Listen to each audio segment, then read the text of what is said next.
સંઘની ગ્રુપ નું જે આખું પ્રોસિજર છે મને બહુ કેમ ગમ્યું કે બહુ ટ્રાન્સપરન્ટ છે. પ્રી સેલ, સેલ અને પોસ્ટ સેલ આ ત્રણ ભાગમાં હું એને ડિવાઈડ કરીશ. પ્રી સેલમાં they give you the tour of the house of course and whatever they want to give they give in writing. very less builder I have seen doing that. પછી આવ્યું sales part. They have the in-house advocate everything. They take care of all the paperwork. The transfer of names also is very smoothly done. અને પછી આવે post cell. I doubt કે કોઈ પણ માણસ post cell 1 વર્ષ સુધી સર્વિસ આપી શકે which they have committed and they are doing it. They have app. એમાં એપની અંદર એ લોકો when go to complain about something એમાં એપમાં નાખવાનું હોય છે.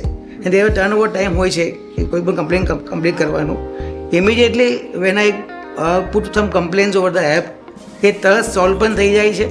અને when I close the app ત્યારે એ બંધ થાય છે. એ બહુ અમેઝિંગ વસ્તુ છે.